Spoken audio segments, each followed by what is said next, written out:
안녕하십니까. 매일 아침 조간신문의 주요 기사를 딱딱 풀어서 해석해드리는 조간딱풀 9월 7일 수요일에 인사드립니다. 자, 오늘 아침 조간신문의 일면 토본 일제히 포항 지하주차장의 기적입니다. 태풍 영향으로 포항에 많은 비가 내렸죠. 그래서 포항의 한 아파트에 8명이 실종이 됐습니다. 차를 빼러 들어갔다가 그 상황에서 지금 2명이 기적적으로 구출이 되는 그 기사가 오늘 조간신문의 일면 톱입니다. 조선일보 보시면은 포항 지하주차장의 기적, 그 2명이 살아나왔다. 이런 기사가 톱으로 게재가 되어 있고, 또 뭐 많은 신문이 이렇게 한국일보도 지하주차장 2명 15시간 버텼다. 기적 생還. 이런 그 기사를 싣고 있습니다. 그런데 또 일부 언론은 이 2명 생한에 초점을 맞추기보다 지하주차장에 순식간에 물이 덮쳤다. 자, 동아일보. 그러니까 시각에 따라서 그래도 6명이 참변을 당했죠. 그래서 6명이 참변을 당한 그것을 우선 기사로 뽑는 언론이 있고, 2명이 구출이 됐다. 이것을 또 뽑는 언론이 있습니다. 대구에서, 그러니까 포항 지역에서 포항 지역에도 많이 배포가 되는 그 영남일보, 제가 몸담권의 영남일보 같은 경우도 차 빼러 간 7명이 실종이 됐는데 14시간 만에 2명은 구조가 됐다. 자, 구조에 초점을 맞추고 있죠. 자, 반면에 같은 대구에서 나오는 매일신문은 차 빼러 갔다가 돌아오지 못했다. 자, 이렇게 제목을 pos습니다. 2명 그 생한보다는 참변 쪽에 초점을 맞추는, 뭐 서로 보는 시각에 따라서 다르겠죠. 자, 경향신문은 차 빼르다 포항의 비극. 자, 이렇게 제목을 뽑았는데, 제가 오늘 경향신문에서 실은 기사, 이 기사 말고 다른 기사를 소개해드리고 좀 비판을 하기 위해서 경향신문을 마지막으로 이렇게 소개를 드렸습니다. 자, 경향신문 오늘 사회면에, 신면에 정치성이 상당히 짙은 기사를 내보냈는데 아주 크게 실었습니다. 그런데 이 기사가 이렇게 지면을 할애할 정도로 큰 문제인가, 과연? 뭐, 문제는 제기는 할 수 있어도 언론이니까. 그런데 이렇게까지 통으로 다룰 문제인가? 다분히 의도가 숨어 있지 않는가? 그런 생각이 드는 기사입니다. 뭐냐면, 김건희 여사, 국민대 논문 표절, 이 문제를 국민대에서는 문제가 없다고 그 결론을 내렸죠. 그런데 자칭 국민검증단이라는 데서 검증을 해서 어제 프레스센터, 제가 있는 프레스센터에서 결과를 발표했는데 그 기사를 이렇게 크게 실었습니다. 검증단, 김건희 여사 국민대 논문 표절 넘어 위조, 그래서 범죄 행위다. 이렇게 결론을 내렸습니다. 국민검증단, 자칭 국민검증단입니다. 자, 이렇게 이 대통령 부인이 결혼하기 전에 있었던 일이죠. 뭐 그것이 뭐 학문적으로 어떤 지적할 바는 있겠지만 이것을 이렇게 대대적으로 교수들이 국민검증단 이런 것을 만들어서 검증을 하고 이것을 뭐 발표를 하고 또 경향신문에서 이렇게 크게 싣고 할 문제인가? 자, 교수 학술 단체가 국민대 조사와 정반대 결과를 발표했다. 자, 경향신문 기사입니다.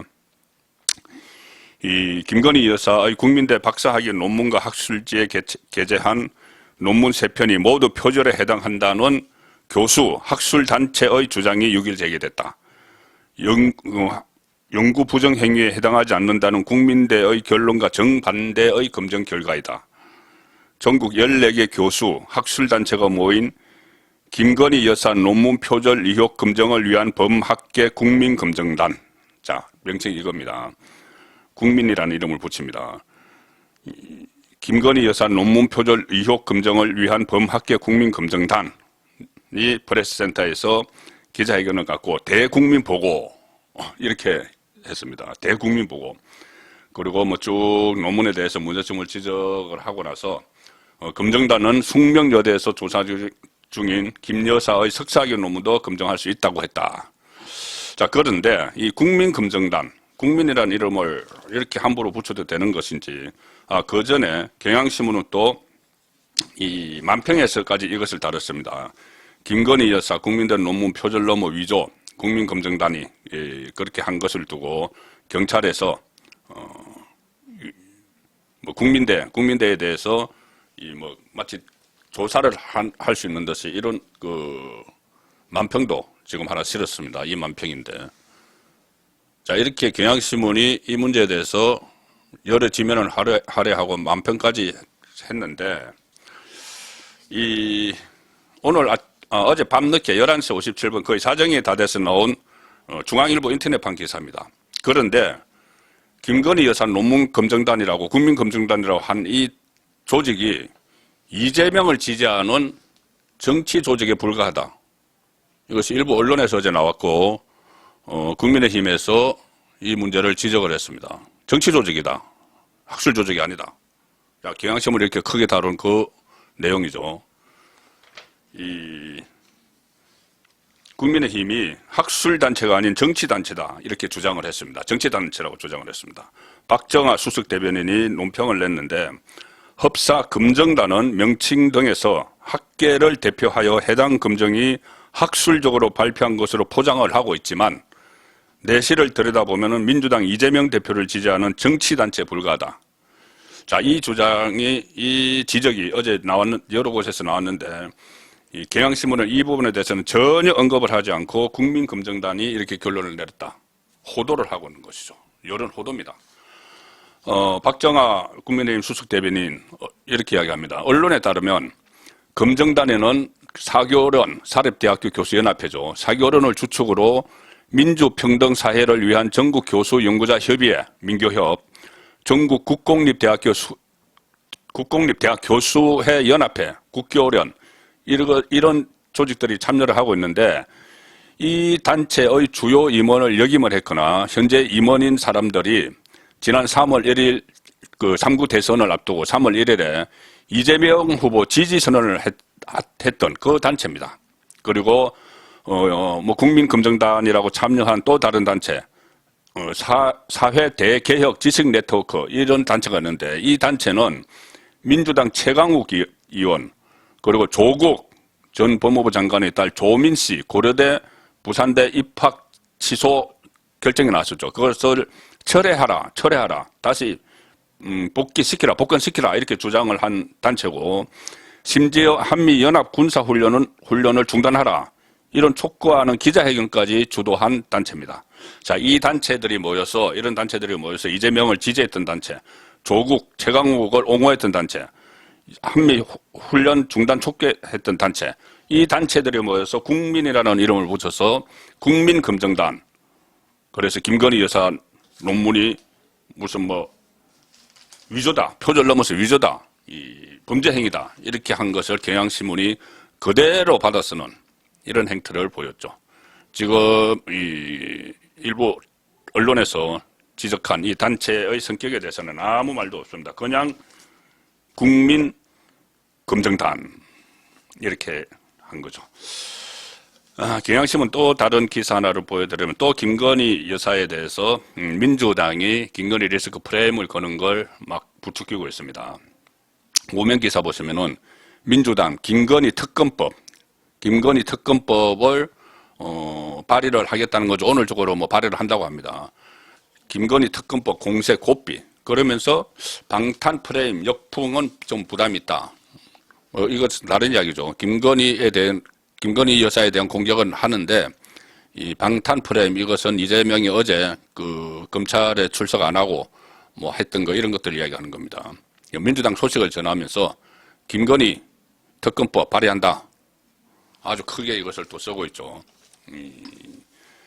이재명 수사의 맞불, 이것을 민주당 소속 국회의원 전원 명의 법안 발의 추진. 자, 이것을 또 대대적으로 싣고 있습니다. 한겨레 신문, 경향신문과 비슷한 성향이죠. 한겨레 신문도 민주당 김건희 특검법 발의 속도전, 이렇게 해서 지금 민주당이 이재명의 검찰 소환에 맞불을 놓고 있으니까는 거기에 대해서 장단을 맞추면서 경향신문과 한겨레신문이 김건희 특검법에 초점을 맞추고 있습니다. 검경이 봐주기 결론에 신속 추진하고 있다. 김건희 여사 수사에 대해서 검찰과 경찰이 봐주기 하고 있다 이거죠. 그렇게 이 결론을 짓고 신속히 추진을 하고 있다. 이러면 오늘 최고위원회에 법안을 보고한다.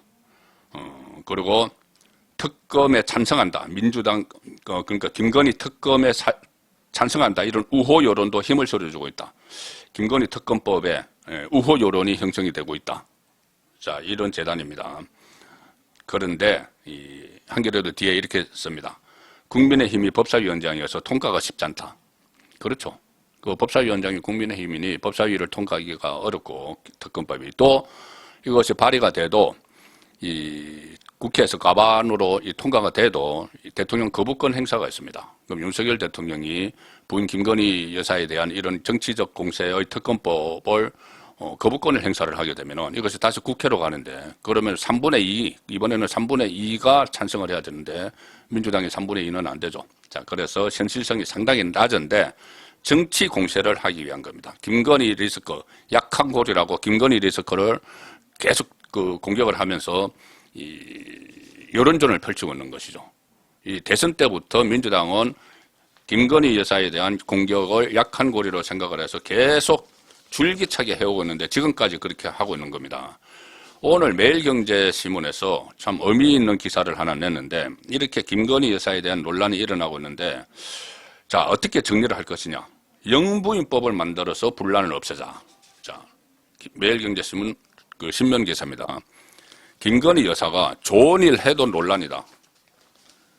좋은 일을 해도 최근에 뭐 수해 현장에 봉사활동도 하고 뭐 여러 가지 일들이 있었죠. 그런데 그런 것은 전혀 뭐 언급이 안 되고 뭐 팬클럽에 뭐가 노출이 됐다 막 이런 것들만 계속 다뤄지기 때문에 이것을 제도화해서 미국처럼 관리를 하자는 이야기입니다. 자, 그래서 가령 이 김건희 한국과 미국 영부인 초기 120일 활동을 비교를 했는데 매일경제가 김건희 여사 42건, 질 바이든 20건 자 이렇게 했는데 가령 한국에서는 김건희 여사가 수해 피해복구 봉사활동에 나섰지만 거기에 대해서 대통령실은 어떤 보도자료도 내지 않았다.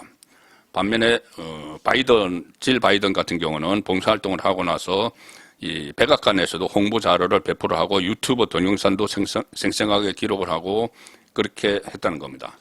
자, 그래서 우리나라에서는 대통령 배우자가 경호 대상이다 이렇게만 언급되어 있을 뿐이지 영부인 관련한 법령은 아예 없다. 역대 정권마다 논란을 부른 이슈였다. 그 배우자 문제는. 김정숙 여사도 옷값 때문에 구설에 올랐다. 그래서 관리가 제대로 안 되니 김건희 여사의 공식 일정 행사가 팬클럽을 통해서 반복적으로 유출이 됐다. 그나마 있던 제2부속실 폐지 이것도 영부인 공적관리 필요성, 공적관리의 필요성을 상기시키고 있다. 미국은 어떻게 하나? 자, 대통령 배우자에게 여러 가지 지원을 제공하도록 미국 연방법에 명시적으로 규정이 되어 있습니다. 그리고 백악관 안에 퍼스트 레이디실이 있고 여기서 정책, 행사, 홍보, 전담하는 인력을 두고 있습니다. 그리고 일정이 공개가 되고 동행자 명단도 배포를 합니다. 그래서 기자단이 일거수일투족을 취재를 할 수 있다. 자, 그런 시스템으로 만드는 것이 정치적으로 대통령 배우자가 악용되는 그런 사례를 없앨 수가 있다는 결론입니다. 조선일보는 오늘 국민의힘 그 비대위원장에 박주선 유력하다. 주호영은 안 맡겠다고 했다. 자, 어제 금성동 원내대표가 초재선 중진 계속 의견 수렴을 했죠. 그런데 아무래도 이번에는 주호영 전 비대위원장, 정지가 된 비대위원장이죠. 이번에 다시 시즌2를 안 하겠다 이렇게 했고 그래서 원외 중에서 박주선 전 의원이 민주당 출신이죠. 거론이 된다는 겁니다. 주호영 의원이 예정이 없던 기자회견을 열어서 새술은 새 부대에 담는 게 좋다 이렇게 이야기를 했습니다. 그래서 민주당 출신 호남의 사선 박주선이 유력하게 거론이 됐는데 여당색이 옅은 인사가 가덕의 수습을 맡는 게 바람직하다. 그리고 내부에서는 윤석열 대통령과 인연도 영향을 준 것 아닌가. 박주선 그 비대위원장 설에 대해서 박주선 그 전 의원은 대통령 취임식 준비위원장을 맡았었죠. 그리고 그 대선 캠프에서도 활동을 했었습니다. 권성동 원내대표는 그 의견 수렴을 거쳐 7일 오후나 8일 오전쯤 비대위원장을 발표할 수 있을 것이다 이렇게 이야기했는데 오늘 오후나 내일 오전이죠. 자, 이것을 끝으로 권성동 원내대표는 물러납니다. 그러면은 차기 원내대표는 누가 맡을 것이냐. 자, 이 부분과 관련해서 플랜 B 이야기가 하나 나옵니다. 플랜 B. 이것은 주호영 의원이 새로운 비대위원장은 맡지 않겠다 하고 물러난 것과도 연관이 있습니다. 자, 무슨 말씀이냐 하면은 이 동아일보에 나온 기사 중에 이게 있습니다. 새 비대위원장의 박주선 부상 그 아래 기사에 새 원내대표에 권성동은 물러나니까 새 원내대표에 김학용, 윤재옥, 김태호가 거론되는데 여권 일부에서는 주호영 의원을 원내대표로 추대해야 된다는 이야기가 나온다. 주호영 의원을 지금 그 비대위원장은 안 하겠다고 했던 주호영 의원을. 자, 이것은 왜 이런 이야기가 나오냐 하면은 이겁니다. 권성동은 일단 비대위 출범 후에 사퇴하기로 가닥을 잡았죠. 이것은 아마 윤석열 대통령과도 공감대가 되어 있는 것 같습니다. 그러면은 그 다음에 이어서 권성동에 이어서 거대 야당, 초강성 야당인 더불어민주당과 협상을 진두지휘할 원내대표가 있어야죠. 지금 정기국회도 지금 진행이 되고 있습니다. 김학용, 윤재호, 김태호, 이런 사람들, 그리고 또 박대출, 이렇게 거론이 되고 있는데, 가장 친윤 색채가 짙은 인물은 윤재옥 의원입니다.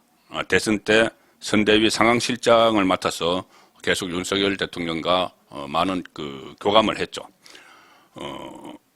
그런데 법원의 결정에 따라서 지금 법원이 이준석의 가처분 신청을 2개를 더 해놨죠. 그것이 14일 날 심리를 하는데 이 법원의 결정에 따라서 새 원내대표가 당의 선장을 맡을 가능성이 있다. 이것이 변수다. 이 비대위가 또 법원에서 이 직권 정지를 시켜버리면은 원내대표가 대표 직무대행체제로 다시 가야 되는 거죠. 상당히 복잡하지만은 결론은 그렇습니다. 원내대표가 다시 당을 이끌어야 되는 비대위가 없어지면. 그렇기 때문에 여권 관계자는 이렇게 이야기합니다. 새 비대위원장이 뽑혀도 법원에서 또다시 직무정지 결정이 내려지면 원내대표가 실질적으로 당대표 역할을 할 수밖에 없다. 이에 따라서 여권 일각에서는 주호영 비대위원장을 새 원내대표로 추대해야 한다. 이 주장도 나온다. 자, 동아일보 기사죠. 자, 법원이 또 이 정치적 판단을 할 가능성이 있다는 이야기입니다. 지금 아무리 그 국민의힘이 당헌을 고쳐서 법원에 맞춤형으로 당헌을 바꿔놨지만 처음에 이 주호영 비대위원장 직권 정지를 시킨 같은 재판부가 14일 날 이것을 심리를 합니다. 이준석이 제출한 거죠. 서울 남부지법 민사 51부 황정수 선임 부장판사인데 기습적으로 이것을 또 가처분을 인용할 가능성이 있다는 거죠. 자, 그래서 당내 5선 최다선인 5선이 몇 사람이 있지만 6사람이 있지만 주호영 의원을 원내대표 카드로 일단 원내대표로 돌려서 전임 비대위원장도 했고 또 원내대표를 하면 한 차례 역임한 경력도 있습니다. 그래서 그때 원내대표를 역임하면서 김종인 비대위 체제가 끝나고 대표 권한 대행도 잠깐 했었죠. 그런 그 경력이 있기 때문에 주호영 원내대표 추대 카드는 재판부의 정치적 판결에 대비한 플랜 B다. 이렇게 볼 수가 있는 겁니다. 그러니까 실제로 이 조영훈 의원이 원내대표 경선에 또 나가서 이렇게 하기는 어렵겠죠. 당내 최다선이고 지금 3선급 윤재옥, 박대출, 김태호 이 3선 의원들이 원내대표 경선을 하는데 거기 뛰어들기는 그러니까 추대론이 나오는 겁니다. 지금 워낙 비상 상황이니까 추대론이 나오는 이 상황인데 특히 이 주호영 의원은 대구의 최다선 중진 의원이죠. 최근에 윤석열 대통령이 뭐 서문시장도 가고 하면서 대구 경북에 많은 공을 들이면서 대구 경북도 대통령의 국정운영 지지율이 상당히 낮기 때문에 상당히 공을 들이고 있는 이런 상황이고, 특히 이준석이 최근에 뭐 대구를 돌면서 뭐 본인이 갑자기 TK 적자다 이런 호소인, TK 적자 호소인 행세를 하기 때문에 그것도 영향을 미칠 수가 있는 상황이다. 대구의 최다선인 주호영 원내대표 추대 카드가 검토되는 배경입니다. 플랜 B. 법원의 정치적 판결에 대비한 플랜 B로 주호영 원내대표 카드가 거론이 되고 있습니다. 오늘 이재명 어제 검찰 소환에 불응하고 그러자 검찰이 그러자 뭐 그것 때문에 한 것은 아니고 이재명 측근이 근무하는 경기도청 사무실 압수수색했다 이런 중앙일보 기사, 남은 그 소환도 뭐 이재명은 출석하지 않을 거다. 자, 이런 기사들이 있는데, 이재명 관련 기사도 있는데, 제가 마지막으로 소개해드릴 기사는 오늘 여러 언론에서 아주 짧게 보도가 된 기사들인데, 이준석 성접대 의혹 관련 16일 경찰에 출석한다. 어제 제가 말씀을 드렸죠. 수사 결과에 따라서, 이것은 동아일보 기사입니다. 수사 결과에 따라서 추가 징계, 당 차원의 추가 징계 가능성이 있다. 특히 경찰은 성접대 의혹과 관련해서는 공소시효가 지나서 공소권 없음으로 종결하는 쪽으로 사건 처리 방향을 정한 것으로 알려졌다. 성접대 부분에 대해서는. 다만 이준석에게 성접대와 금품을 제공했다고 주장하는 김성진 아이카이스트 대표 측은 2015년 9월 이준석에게 마지막으로 금품을 제공했다고 주장을 하고 있다. 이 알선 수재 혐의의 공소시효는 이달 말까지다. 2015년 것도 인정이 되면은. 그래서 뭐 포괄일제 이런 이야기가 있는데, 자, 중요한 것은 많은 언론에서 이준석에 대해서 공소권 없음 결론을 내릴 것이다. 그러면은 그동안 이준석에 대해서 문제를 제기했던 국민의힘이 좀 민망하게 된다. 이런 기사가 몇 군데서 나왔던데, 그렇지 않습니다. 이것이 성접대 그 자체, 2013년 7월과 8월에 이루어졌다는 성접대 그 자체는 처벌을 할 수 없다는 결론을 내릴 수가 있습니다. 기소를 안 하는 거죠. 그런데 두 가지가 나올 수가 있죠. 하나는 기소를 안 하는 이유가 공소권 없음이 있습니다. 공소권 없음. 또 하나는 혐의 없음이 있습니다. 혐의 없음은 무혐의죠. 사실 자체가 없었다. 성접대 자체가 없었다. 이렇게 하는 것인데, 지금 나올 가능성이 높은 것은 공소권이 없음입니다. 이것은 소송 조건이 결여가 됐다. 즉 그런 행위가 있긴 있었는데 사실인데 팩트인데 법적으로 처벌할 수가 없다. 왜? 공소시효 7년이 지나버렸기 때문에. 이렇게 되는 거죠. 그러면은 그 자체가 있었다. 이것은 이준석의 도덕성에 치명적인 영향을 미칩니다. 그리고 박근혜 정부 초기 때 호가호위하면서 박근혜 당시 대통령을 내가 아이카이스트 그 업체로 모셔다 드릴 수 있어. 이렇게 하면서 접대를 받은 게 되는 거죠. 그리고 이렇게 되면은 법적으로는 처벌을 못할지 모르지만, 법적으로도 처벌하는데 영향을 미치죠. 뭐냐면은, 다른 두 가지가 있습니다. 증거인멸 교사가 하나 있고, 또 무고죄, 그 수사에도 영향을 미치겠죠. 팩트로 드러났기 때문에. 사실인데 공소권이 없다. 이렇게 드러나면은. 자, 그리고 또 이것이 윤리 차원에서 추가 징계를 하는 어떤 정황이 되는 것이죠. 자, 그럼 과연 공소권 없음으로 나올 것이냐, 혐의 없음으로 나올 것이냐. 저는 경찰이 수사를 제대로 했다면 공소권 없음으로 나올 확률이 거의 뭐 99%라고 봅니다. 왜냐하면 제가 이 사안에 대해서 지금까지 쭉 추적을 해왔죠. 여러분들께 설명을 드리기 위해서. 그래서 자료도 많이 찾아보고 뭐 여러 가지를 했는데, 제가 세 가지만 말씀드리면 성접대가 팩트일 가능성이 높다는 건, 첫 번째는 이준석이 본인에게 성접대를 하고 금품을 줬다고 주장을 계속하고 있는 김성진 아이카이스트 대표를 고소를 안 하고 있습니다. 무고 혐의로 고소를 안 하고 있습니다. 왜 나한테 거짓말을 해? 무고야. 이렇게 고소를 해야죠. 본인이 정말 떳떳하다면은. 그 대신 그 의혹을 덜춘 강용석만 고소를 했기 때문에, 자, 만약에 직접적으로 성접대를 했다는 김성진을 고소를 하면은, 경찰에서 두 사람을 대질 신문을 하겠죠. 그리고 또, 서종욱 변호사의 말에 의하면은 이 경우 거짓말 탐지기까지 동원이 될 수 있다는 겁니다. 누가 거짓말을 하고 있는지를 밝히기 위해서. 그러면 이준석이 절대 불리해질 수가 있다는 판단을 했을 수가 있죠. 자, 두 번째.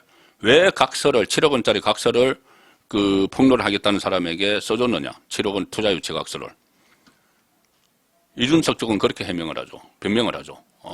당시 대선 전국이기 때문에 시끄러울까봐. 자, 누구에게 해가 갈까봐, 윤석열 후보에게 해가 갈까봐. 그런데 지금 이준석의 행태를 보면은 과연 윤석열 후보에게 누를 끼칠까봐 본인이 7억 원을 어디서 해서 조달해 주기로 했다? 말이 안 되는 이야기죠.